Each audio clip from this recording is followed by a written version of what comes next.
서울광역방송센터입니다. 오늘 여의도 초대석은 시사 현안 핵심과 본질을 짚어주는 시사평론가 배종호 세한대 교수와 함께 정치권 현안 얘기 해보겠습니다. 교수님 어서 오십시오. 네, 안녕하세요. 민주당 얘기부터 해보겠습니다. 네. 전대 돈봉투 파문 송영길 전 대표가 직접 연루된 듯한 정황이 담긴 녹취가 공개됐는데 들어보니까는 영길이 형이 어디서 구했는지 모르겠지만 많이 처리를 했더라고 뭐 이런 표현들이 들어가 있는데 들어보셨죠? 그렇습니다. 그럼 어떻게 보셨나요? 일단 이거는 뭐 직접 증거는 아니죠. 네. 정황 증거죠. 강내구 감사랑 이정근 전 사무부총장이랑 내용이니까. 통화 지금 내용이 담긴 네. 그런 이제 녹취록이 언론을 통해서 공개된 것 아니겠습니까? 네. 그럼 이제 이 내용을 보면은 말씀하신 대로 강내구 네. 전 감사협회 회장이 처리했다. 음. 라는 것을 영길이 네. 형에게 말하니까 잘했다.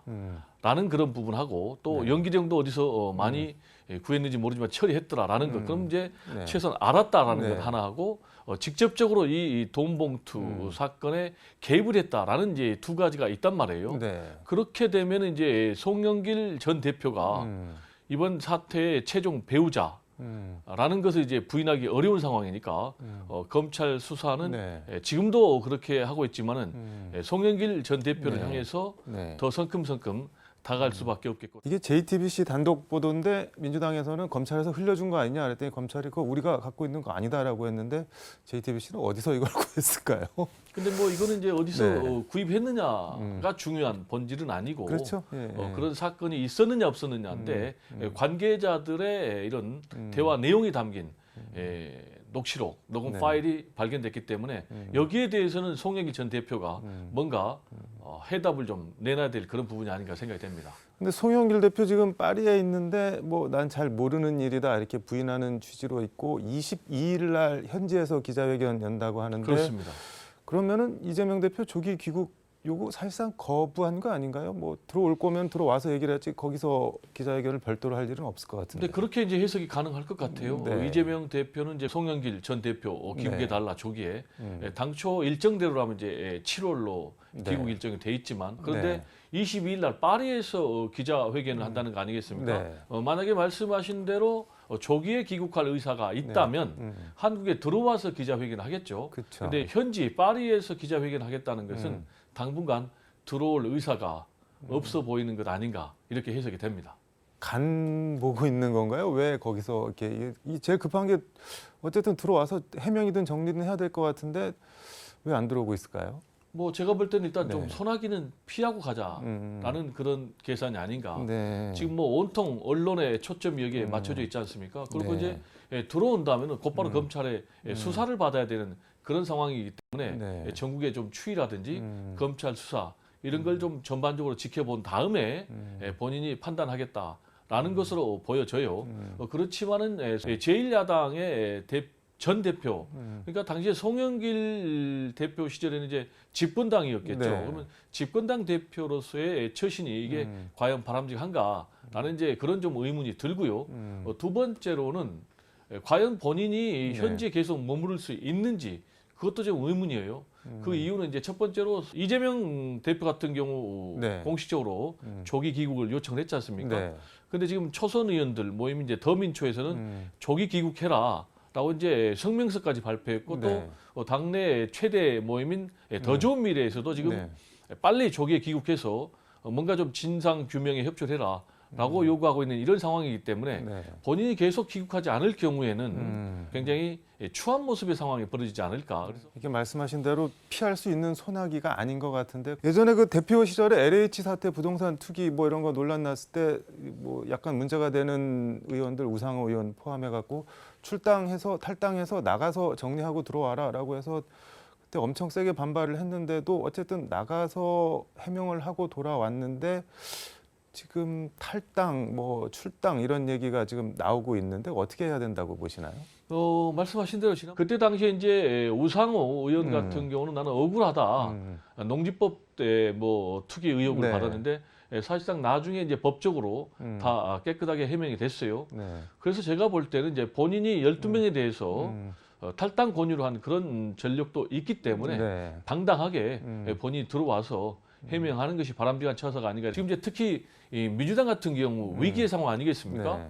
이재명 대표의 사법 리스크 때문에도 당이 굉장히 어려웠는데 지금 돈봉투 의혹 사건은 제가 볼 때 총선까지 검찰이 계속 끌고 갈 거거든요. 네. 근데 송영길 전 대표가 해외에 계속 머무를 경우에는 의혹이 더 증폭될 수밖에 없다. 그래서 빨리 들어와서 네. 조기에 이 문제를 좀 진화해 주는 것이 당 대표까지 지낸 사람으로서 바른 처사가 아닌가 생각이 되고 이게 뭐 압수수색이나 수사 대상된 분들 현재까지만 보더라도 윤관석, 이성만 이 두 분 다 지역구가 인천이고 송영길 전 대표도 인천시장을 했고 인천이 지역구고 계양을 이재명 대표가 물려받았고 그래서 이게 결국 한 묶음 아니냐 뭐 이렇게 이재명 대표까지 연결이 되는 거 아니냐 이런 시각이 있는데 그건 어떻게 보시나요? 영향이 있을까요? 이심송심이다라는 네. 말이 송영길 전 대표와 이재명 대표는 일종의 정치적 동맹체다.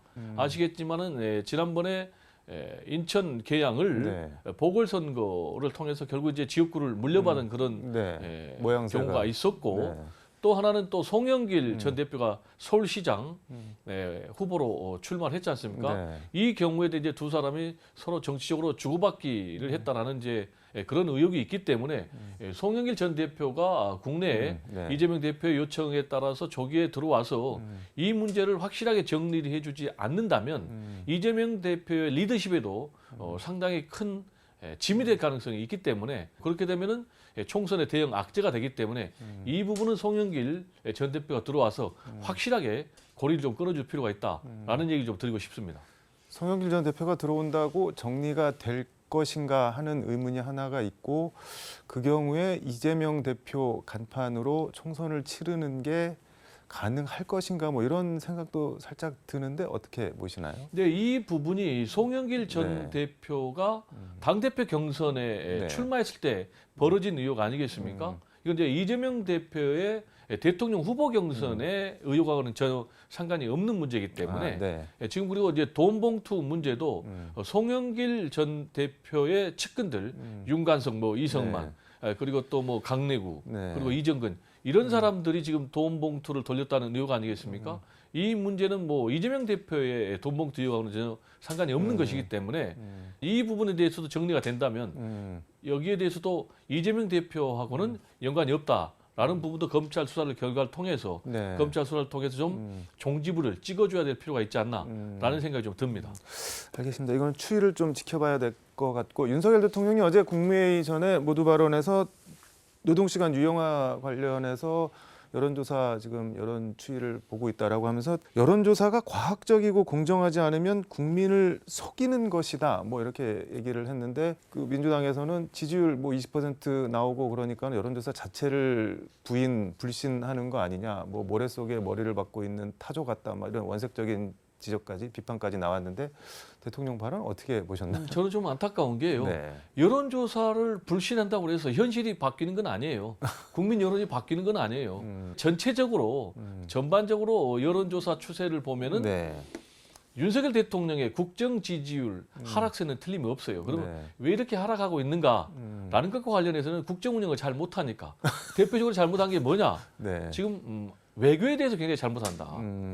특히 이제 한일 굴욕적인 외교에다가 최근에는 네. 또 지금 도청 의혹까지 있었지 않습니까? 네. 여기에 대해서 지금 굉장히 저자세, 굴욕적으로 나가니까 네. 지금 지지율이 더 하락하고 그래서 이제 지지율이 갤럽 여론조사를 보면은 27%까지 네. 지금 떨어졌지 않습니까?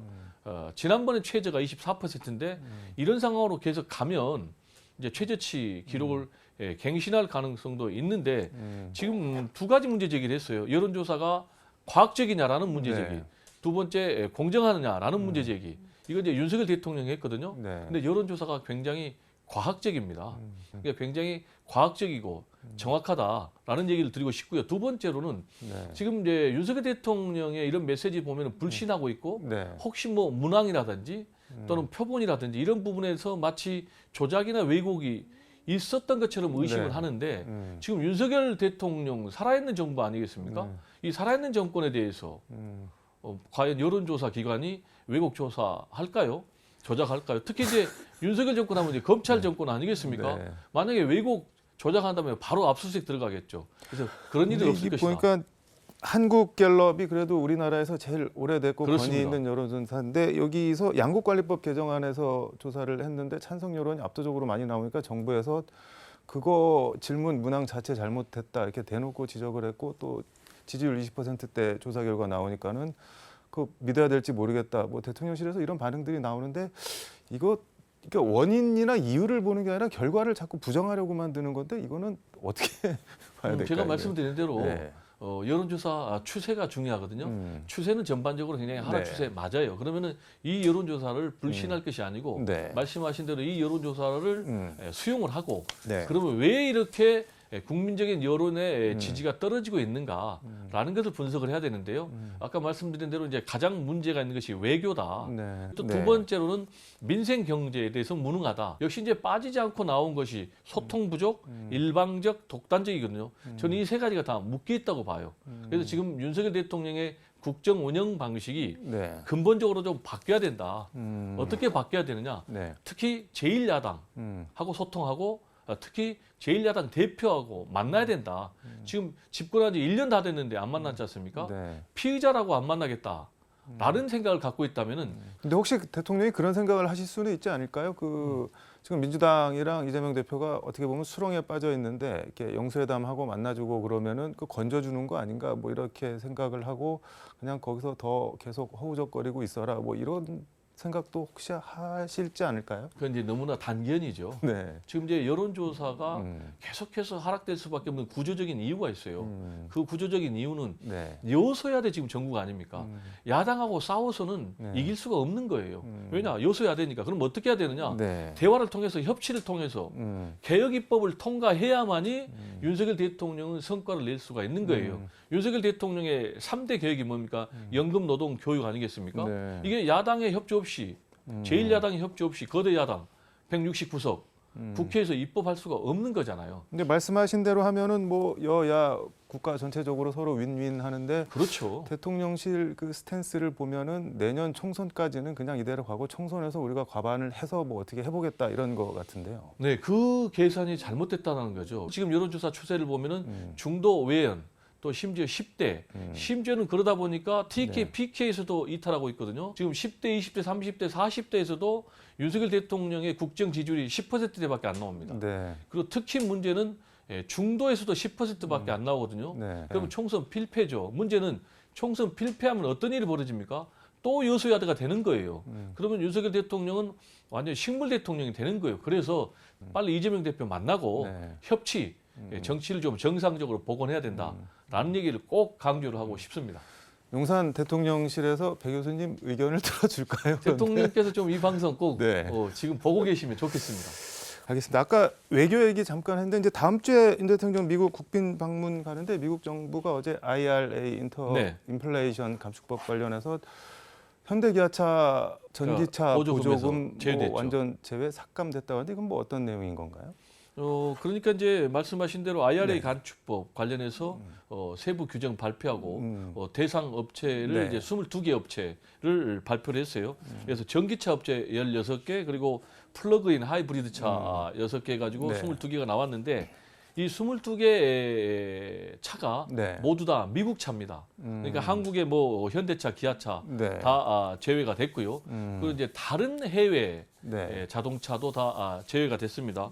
그러다 보니까 이제 보조금에서 지급이 안 되고 네. 미국 차들은 보조금 지급이 되니까 가격 경쟁력에서 차이가 있을 수밖에 없겠죠. 네. 그런 우려가 나오고 있습니다. 근데 최상목 대통령실 경제수석은 어제 브리핑에서 뭐 우리 생각보다 선방했다, 잘 됐다 이렇게 얘기를 했던데 이거는 그럼 뭐 때문에 이렇게 얘기를 한 건가요, 경제수석이? 뭐 그러니까 이제 다른 해외 자동차들도 다 제외가 됐다. 그래서 이제 뭐 네. 경쟁에서는 뭐 크게 불리하지 않는 것을 이렇게 본 건데 제가 볼 때는 좀 아전인수격인 해석이 아닌가 이렇게 생각이 되고요. 네. 실제로 오늘 현대차, 네. 기아차 주가를 보니까 다 빠졌어요. 이제 주가는 이제 선행지수 아니겠습니까? 네. 미래의 상황을 미리 반영하는 건데 시장도 그렇게 부정적으로 보고 있는 것이죠. 그래서 네. 여기에 대해서 너무 낙관적으로 봐서는 안 될 것 같고 이제 중요한 것은 이제 4월 26일 날 한미 정상 회담을 갖지 않습니까? 네. 한미 정상회담을 통해서 뭐 IRA 감축 법안 문제라든지 또 반도체 법안 문제에서 네. 우리 기업에 대해서 얼마만큼 유리하게 이 정상회담을 통해서 반영하느냐라는 게 이제 관건인데 좀 개인적으로는 반영하기는 좀 어려운 것 아닌가. 아니 이게 지금 세부 지침이 발표되고 현대기아차는 지원 대상 아니다 딱 선을 그었는데 그거를 협상 테이블에 올릴 수가 있을까요? 대통령 정상회담에? 저도 개인적으로 좀 협상 테이블에 뭐 올리기도 좀 그렇고 또 올린다 하더라도 네. 결과물을 내놓기는 좀 어려운 것 같아요. 이미 다 결정이 났기 때문에 미국이 자국의 이익을 좀 앞세우겠다라는 네. 것인데 근데 좀 아쉬운 것은 개인적으로 이번에 도청 파문이 있었지 않습니까? 네. 저는 개인적으로 이 문제를 의제에 올리지 않고 그냥 넘어갈 경우에 김태효 1차장이 그거는 의제가 아니다라고 선을 걷는데요. 네, 이 그러면은- 부분은 저는 이제 굉장히 잘못됐다고 보고요. 과연 그럴 경우에 네. 국민들이 얼마만큼 납득하겠습니까? 납득하기는 좀 어려울 것 같고 그렇게 될 경우에는 네. 지난번에 이제 한일 정상회담하고 지금 지지율이 엄청 떨어졌거든요. 네. 그러면 이번에 한미 정상회담하고 지지율이 더 떨어질 수가 있어요. 그러면은 지금 27% 갤럽 기준으로 네. 그럼 이게 더 떨어지면은 지난번에 최저치 24%까지 떨어지게 되면 국정 운영 동력이 상실될 그런 또는 뭐 약화될 그런 가능성도 있기 때문에 네. 굉장히 좀 우려가 됩니다.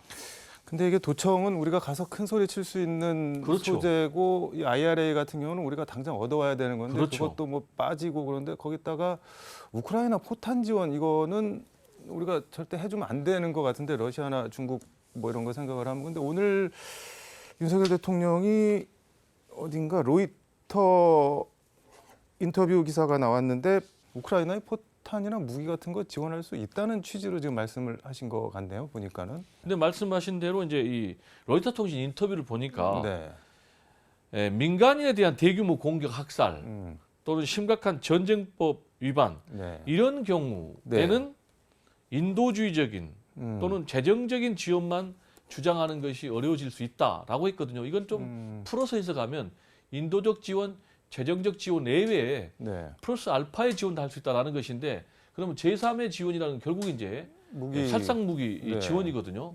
그래서 이 부분이 어떻게 결론이 날지 좀 우려가 되는데 지금까지 언론에 전해진 바로는 네. 지금 미국이 이 포탄을 요구를 하고 있지 않습니까? 네. 우크라이나 전에 지금 계속 사용을 해야 되니까 그래서 우리 정부가 미국에 한 50만 발 정도를 네. 대여 형식으로 지금 뭐 빌려주겠다라는 이제 그런 계약이 체결돼 있다라는 것인데 네. 이 문제가 앞으로 어떻게 정리될지 좀 지켜봐야 되겠습니다. 근데 우리 대외무역법처럼 이렇게 실정법에 평화적 목적이 아닌 무기 수출은 금지한다고 이렇게 딱 명시적으로 돼 있는데 이걸 어떻게 뚫고 지원을 하더라도 할 수 있을지 아무튼 좀 지켜봐야겠습니다. 이것도. 김건희 여사는 행보나 사진 같은 거 그리고 의전비서관 인사 같은 거 두고 계속 뒷말이 나오고 있는데 그건 어떻게 보시나요? 저는 이 부분은 좀 시스템을 바꿔야 된다. 김건희 여사께서 네. 조용한 내조를 하겠다라는데 지금은 뭐 야당에서 얘기하기를 요란한 내조하는 거 아니냐. 대통령실 뭐 홈페이지 보면 뭐 김건희 여사 사진으로 도배돼 있다. 그래서 대한민국 권력 서열 1위는 윤석열 대통령이 아니라 김건희 여사다라고 지금 공격을 계속 해대고 있거든요. 네. 그래서 이런 여러 가지 야권의 공격도 좀 차단하기 위해서라도 제가 볼 때는 하루빨리 제2부속실을 만들어야 된다. 근데 이 제2부속실을 안 만들게 될 경우는 근데 왜 안 만드는 걸까요? 굳이? 뭐 이게 상당히 심각한 문제가 뭐냐면 핵심은 제2부속실을 안 만들 경우에는 네. 이게 사적 보좌가 계속될 수가 있거든요. 제2부속실을 만들면은 공적 관리 시스템에 들어오기 때문에 네. 김건희 여사가 공적 관리 대상이 되는 거예요. 근데 제2부속실을 안 만들 경우는 네. 계속해서 사적 보좌가 되는 거예요. 과거에 기억하시겠지만은 봉하마을 참배 때도 사적 지인을 동행해가지고 문제가 됐고 또 대통령 해외 순방 갈 때 또 민항기에 사적 지인이 또 동승해가지고 문제가 됐지 않습니까? 네. 이렇게 될 경우에는 권력을 사유화하는 것 아니냐라는 그런 문제 제기 또 심지어는 실제로 그런 일이 벌어질 수 있거든요. 네. 그래서 제2부속실 만들어서 김건희 여사를 공적으로 관리하고 지원해야 된다라는 얘기를 좀 꼭 좀 강조를 하고 싶습니다. 그러니까 부속실이 있으면은 어떤 활동을 했는지 근거와 기록을 남겨야 되는데 그거 그렇습니다. 남기기 싫어서 지금 안 하고 있다 뭐 그렇게 들리네요. 네, 만나면 다 기록을 해야 됩니다. 네. 알겠습니다. 이것도 뭐 설치를 하는지 안 하는지 좀 지켜보도록 하겠습니다. 오늘 말씀 여기까지 듣도록 하겠습니다. 네, 고맙습니다. 감사합니다. 지금까지 서울광역방송센터에서 배종호 세한대 교수와 함께 전해드렸습니다.